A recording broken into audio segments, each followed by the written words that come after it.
प्रेम से बोलिए गुरु भगवान की जय। देवियों एवं सज्जनों, तो प्रभु को जानना सब प्रकार से सब मनुष्य का या धर्म है, मानव मात्र का कर्तव्य है। ये किसी का कल्याण तभी होगा जब वो प्रभु के शरण में आएगा तब। प्रभु के शरण में आने के बाद उसका कल्याण हर परिस्थिति में होगा। प्रभु के कैसे पाया जाए, तो इसके लिए कोई तत्वदर्शी महापुरुष के शरण में जाना पड़ेगा, तभी आपका कल्याण। जो सद्गुरु हैं, जो महापुरुष हैं, उनके शरण में जाइएगा तो आपको ईश्वर से मिलने का मार्ग बताएंगे, और मार्ग बताएंगे, उस मार्ग पर आप चलिएगा तो आपका कल्याण निश्चित रूप से हो जाएगा। इसमें कहीं कोई संशय नहीं है। अनादिकाल से ईश्वर के पाने का मार्ग एक ही है। जो उस मार्ग पर जो चल के आए हैं वही वहाँ पहुँचते हैं। इसलिए कि अवधूत भजन भेद है न्यारा। भजन का भेद जो है वो न्यारा है। भजन का जो तरीका है, जो उसका मार्ग है, उसके अनुसार यदि आप भजन करते हैं तभी आपका कल्याण होगा, नहीं तो भटक जाइएगा, कुछ नहीं मिलने वाला है। और यहाँ तो अनेक विज्ञापन ही चल रहे हैं कि अब तो प्रभु से मिलने का भी विज्ञापन आ रहा है। ये आप गुरु आश्रम में शिष्य बन जाइए, इतना चंदा जमा कर दीजिए, आपको भगवान से भेंट हो जाएगा। तो समझ ही नहीं आ रहा है जो संसार में चल के आ रहा है। तो ये अनादिकाल से इस तरह के छल प्रपंची लोग संसार में रहते हैं। जितने उस तरह के लोग हैं वो सब लोग उनके सहायक रहते हैं, उनको सहायता करके समाज में उनका पोषण करते हैं, और सब प्रकार से पोषण करने वाला का शोषण करते हैं। कहीं से उसका कल्याण नहीं कर सकते हैं, क्योंकि खुद भटका हुआ है वो। यदि भटका हुआ नहीं रहता तो दूसरे को भटकाता ही नहीं। कोई महापुरुष के पास इस तरह के लोग जाते हैं तो उनका कोई महत्व ही नहीं है। तंत्र मंत्र जानने वाला के महापुरुष के समीप कोई वैल्यू नहीं। उनको अपने पास बैठने तक नहीं देते हैं। लेकिन जब समाज में आते हैं तो तरह तरह के आडंबर रचते हैं, तरह तरह के मायावी विद्या प्रकट करेंगे, और लोग उसमें भ्रमित पड़ जाता है। कोई माटी उठाया तो आपको रुद्राक्ष पकड़ा देगा, कोई जंतर बना दिया, कोई फूल बना दिया। अरे इससे क्या होने वाला है? इससे कल्याण नहीं होने वाला है। आप एक भ्रम का शिकार हो सकते हैं। तो जितने जो लोभी लालची आदमी हैं, जो भ्रम में चलने वाले आदमी हैं, वो सब उसको श्रेष्ठ मानने लगते हैं। तो आप नरक को जाते हैं संग ले जजमानू, तो अपने नरक में जा ही रहा है। आपसे पैसा भी ठग के आपको नरक में ठेल रहा है। आप समझ रहे हैं हमारा कल्याण हो रहा है, ऐसा कुछ नहीं होता है। तो यहाँ पढ़ने के लिए भी जंतर मिल रहा है। अरे समस्त जितने पढ़ने वाले जो भाई बहन हैं, वो सब लोग सोचिए यदि आप पढ़िएगा तब आपको क्वेश्चन याद होगा कि जंतर पहन लेने से याद हो जाएगा।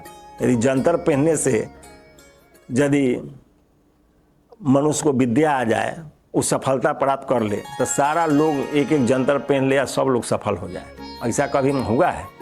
यदि ऐसा है तो समाज में इस तरह से लोगों को इसका बढ़ावा करना चाहिए। सरकार को इस पर विचार करना चाहिए। सबको एक एक धन लक्ष्मी यंत्र और एक एक विद्या के जंतर दे देना चाहिए। सब लोग धनवान और विद्वान हो जाए, देश के सारा समस्या समाप्त हो जाएगा।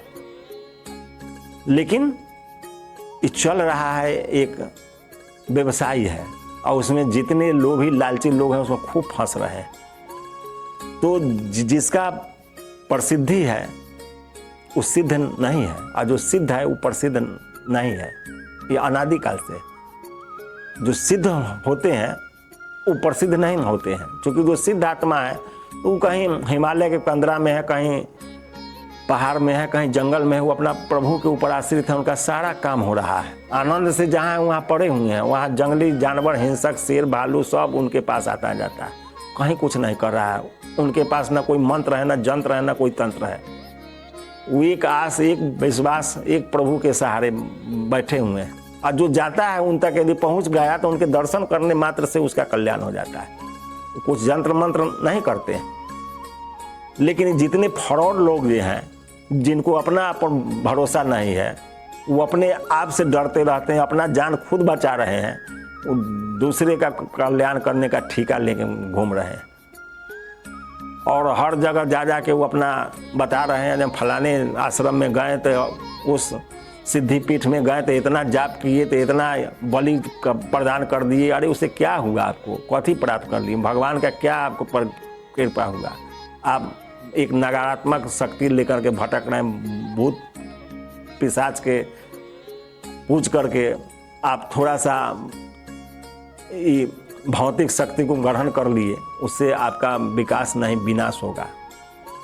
जितने भी इस तरह के तंत्र मंत्र करने वाले हैं उनका अंत बहुत दुर्गतिपूर्ण होता है। और जितने जब उनका अंत दुर्गतिपूर्ण होता है तो उनके पूजने वाला का क्या स्थिति होगा उस समय बात आएगा। जब समय आता है उस समय फिर आपके पास समय कहाँ है जी आप सोच के पीछे लौटे। अब तो फंस गए तो फंस गए। जब आप बिजली के तार पकड़ ही लिए और जब उसमें विद्युत प्रवाहित हो ही गया तो फिर उस समय सोचने का मौका कहाँ है। धड़क जाइए, केवल राख बन के जैसे जमीन में धराशायी हो जाइए। तो गलत ही होता है। इसलिए हर परिस्थिति में मनुष्य को जो सच्चा मार्ग है उस पर चलना चाहिए और दूसरे पर किसी प्रकार के आरोप लगाने से पहले उसको सोचना चाहिए कि आप किसी पर कोई आरोप गढ़ रहे हैं तो कोई नहीं देखा आपको, आप तो समझे थे, कोई नहीं समझा, हम समझ रहे हैं हम चतुर हैं, चालाक हैं। तो काल ने भी बहुत चतुराई से काम कर रहा था। पूरा वहाँ जंगल में पहाड़ पर जैसे पहुँच करके एकदम सरोवर बनाया, मंदिर बनाया, आश्रम बनाया, उसमें फुलवाड़ी लगाया, एकदम राम राम का भजन कर रहा था। हनुमान जी झांसा में पड़ गए। लेकिन जब उसका कपट का जब पता चल गया तो सारा उसका चतुराई 1 मिनट में निकल गया। वहाँ कोई बचाने वाला भी उसको नहीं मिला। तो जो चतुर करने वाले लोग हैं, जो चालाकी करते हैं, जो दूसरे को मूर्ख बनाते हैं और दूसरे पर आरोप लगाते हैं और अपना अपराध, अपना पाप जो है दूसरा पर मरना चाहते हैं, उन सब लोगों का हाल बहुत खराब होगा। उन लोगों को एक एक पैसा का हिसाब ही नहीं सधाना पड़ता है। यदि ये यहाँ नहीं सधा बच गया तो फिर आगे भी आपको सधाना पड़ेगा। आपको बिछावन पर पड़ के सारा हिसाब भगवान असूलते हैं। नाना प्रकार के जो है आपका जो चाल जो है चतुराई सब भगवान समझ रहे हैं। उस सब के भीतर में बैठे हुए हैं। सबके उड़ बसर जानत भाव को भाव, सबके भीतर में बैठे हुए हैं। उड़ मतलब हृदय, हृदय में बैठे हुए हैं। सबके भाव को समझ रहे हैं। और सारे चतुराई को आपको जब पकड़ेंगे ना, जब मेढक जब सांप पकड़ता है तो मेढक के सब चतुराई समाप्त हो जाता है, कुछ नहीं चल पाता है। उसी तरह से जब काल पकड़ेगा तो उस समय आप सीधे मेढक की तरह छटपटाइएगा और आवाज निकालिएगा, दूसरा कोई उपाय नहीं है। और धीरे धीरे काल आप ग्रसित करके चला जाएगा। जीवित में ही जिस तरह से मेढक को सांप घोंट जाता है उसी तरह से काल आपको दुर्दशा कर देगा। तो ये सब चीज के सोचते हुए सत्य मार्ग जो है, जो भगवान के बताया हुआ रास्ता है, जो महापुरुष के द्वारा बताए हुए रास्ता है, उस पर चलिए। नहीं तो फिर ऐसा फंसान फंसिएगा जो कोई नहीं बचाएगा। संसार में कोई जंत्र मंत्र तंत्र ऐसा नहीं है जो आप किसी भी प्रकार के कुकर्म जाल फरेबी कर रहे हैं तो आपको बचा ले, कोई नहीं बचाएगा। ये 100% आपको 100% दावा के साथ कहते हैं। यदि ऐसा कोई आदमी है जो किसी भी प्रकार के जाल फरेबी करने वाला को बचाता है तो उसको हमारे सामने लाइए। ऐसा कोई संसार में पैदा ही नहीं हुआ है। इसलिए तमाम प्रकार के जो उपद्रव है इससे आप बचिए और एक प्रभु के शरण में आइए। उस राम नाम का महिमा को समझिए, राम नाम के जप करिए। महामंत्र है, महामंत्र जी जपत महेशु, महामंत्र है। उसके जप करने से आपका सब प्रकार के अमंगल समाप्त होगा। मंगल भवन अमंगल हारी, मंगल का भवन है, सारे अमंगल को हर लेंगे। तो आप जो सत्य वस्तु है उसको आप नहीं जानना चाह रहे हैं और जो मिथ्या है उसमें पूरा जगत पसरा हुआ है, उसी में सब लोग जाना चाह रहे हैं। तो जाइए, अब भोगिए।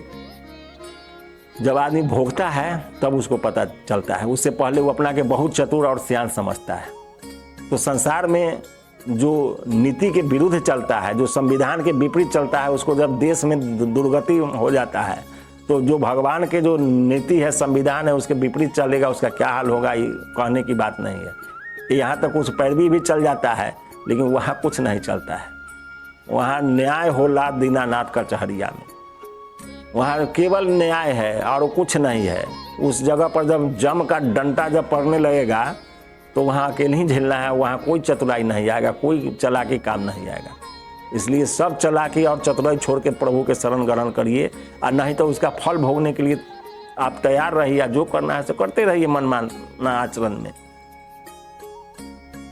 तो यही शास्त्र बताता है, यही महापुरुष बता रहे हैं। ज़्यादा ढकोसला से कुछ नहीं मिलता है। इसलिए हर परिस्थिति में खाते पीते, उठते बैठते, सोते जागते, काम करते, बिजनेस करते, व्यापार करते, पढ़ाई करते, बच्चे खिलाते, कुछ भी करते, हल चलाते, कुदाल चलाते, हर समय सब काम करते हुए राम रटते रहिए। राम राम जपते रहिए, कल्याण होता रहेगा। हर समय राम कह चलू, राम कह चलू, राम कह चलू भाई रे। और ना ही तो भाव बिगाड़ में पड़िए, छूटत अति कठिनाई रे। यदि भाव बिगाड़ में पड़ गए तो कठिनाई से छूटना बड़ा मुश्किल हो जाएगा, और कोई बचाने वाला नहीं है। इसलिए अपनी करनी पार उतरनी, आप जो करिएगा वही पाइएगा। इसलिए हर समय राम राम राम, केवल राम रटते आगे बढ़ते रहिए, कल्याण निश्चित हो जाएगा। फिर अगले भाग में जय गुरुदेव।